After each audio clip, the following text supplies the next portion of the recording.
चुभती जलती धूप में मुंह पे काला कपड़ा बांध के मेरी गाड़ी की चाबी लेके मैं और साहिल निकल चुके थे हमारे मकसद की तरफ। और साहिल की मुस्कुराहट देखिए, यहाँ पर मुस्कुराहट देखिए इसकी। और सेमी मोबाइल से फिर हमने एक गली चुरा ली। हमारा पहला मकसद पूरा हुआ और गली देखकर इसको याद आया कि मैं भी गली लूंगा। फिर इसके घर पे आए और साहिल ने अपनी गली ली, साफ करी और फिर मैं इसके माथे आ गया, पेट्रोल बिगाड़ दिया इसने। फिर साहिल पानी पीता है और हम निकल जाते हैं मोटरसाइकिल पर बैठकर।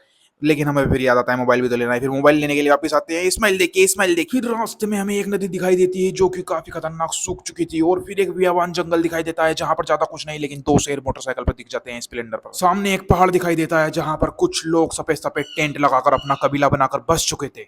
हम सामने चले जाते हैं और उस सब कबीलों को हटाकर पहाड़ों को चीरते हुए वहां से आगे बढ़ जाते हैं। हमारे मकसद के लिए हम पहाड़ों को काट कर रास्ता बना देते हैं और तभी हमें दिखाई देते हैं अप्पू भाई, जो कि ओह क्या लुक दे रहे हैं, अरे वाह। और फिर हम पहुंच जाते हैं पहाड़ की चोटी पर जहां पे हमें पता लगता है कि ये सस्ते कबीले नहीं, ये सफेद कबीले नहीं, ये घर थे। और फिर मुझे याद आता है कि हमें हमारे मकसद की तरफ जाना है। और पहाड़ों को देखकर साहिल भंड हो जाता है और इसमें शाहरुख खान की आत्मा घुस जाती है। ये अपनी जटाओं को हिलाता है, शाहरुख खान समझ के। तभी मैं सोचता हूँ कि ये ज्यादा भंड हो, इससे पहले हमें निकलना होगा।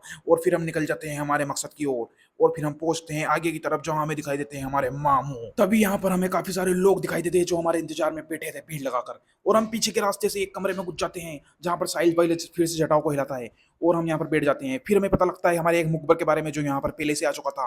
और वो मुखबर कहता है मैं वापस से चल के आऊंगा मेरी वीडियो बना। फिर ये मुखबर मेरे पास चल के आता है और मैं उसका गला पकड़कर थोड़ी पूछताछ करता हूँ और ये बताता है हमें भूरा के बारे में। भूरा तस्कर यहाँ पर बैठा होता है और ये बताता है बिल्ली के बारे में।